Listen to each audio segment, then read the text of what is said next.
பல்லாவரத்தில் செங்கல்பட்டு வடக்கு மாவட்ட காங்கிரஸ் கமிட்டி சார்பில் ராஜீவ் காந்தியின் 33வது நினைவு நாளை முன்னிட்டு அவரது திருவுருவ சிலைக்கு மாலை அணிவித்து மரியாதை செலுத்தினர். சென்னை அடுத்த பல்லாவரம் பேருந்து நிலையம் அருகே செங்கல்பட்டு வடக்கு மாவட்ட காங்கிரஸ் கமிட்டி சார்பில் மறைந்த முன்னாள் பிரதமர் ராஜீவ் காந்தியின் 33வது நினைவு தினம் அனுசரிக்கப்பட்டது. இந்நிகழ்ச்சியில் செங்கல்பட்டு வடக்கு மாவட்ட காங்கிரஸ் கட்சி தலைவரும் தாம்பரம் மாநகராட்சி மாமன்ற உறுப்பினருமான ஆர்.எஸ். செந்தில்குமார், பல்லாவரம் காங்கிரஸ் கமிட்டி தலைவர் தீனதயாளன் கலந்து கொண்டு மறைந்த ராஜீவ் காந்தியின் சிலைக்கு மாலை அணிவித்து மலர் தூவி மரியாதை செலுத்தினர். இதனைத் தொடர்ந்து ஏழை எளிய மக்களுக்கு அன்னதானம் வழங்கினர். இதில் பல்லாவரம் பகுதி தலைவர் வழக்கறிஞர் லோகநாதன் உட்பட காங்கிரஸ் கட்சி நிர்வாகிகள் ஏராளமானோர் கலந்து கொண்டனர்.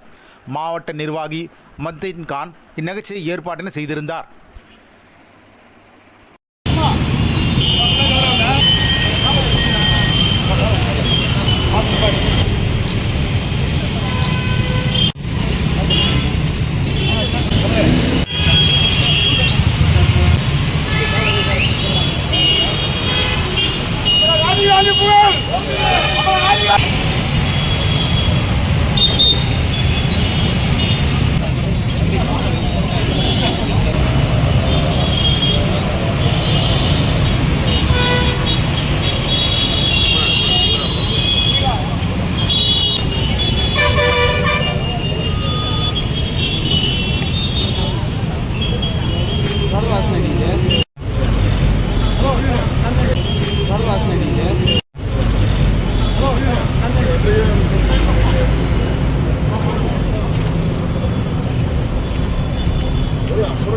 வேலை செய்யணும்னே தெரியாது. ஆனால் சும்மா நான் வந்து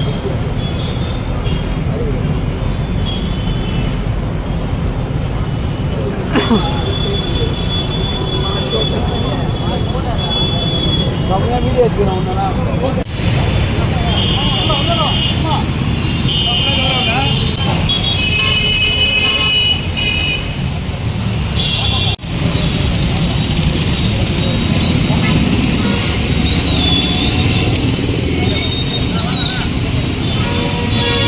மேலும் வீடியோக்களை காண நவ் இந்தியா டைம்ஸ் யூடியூப் சேனலை சப்ஸ்கிரைப் பண்ணுங்க.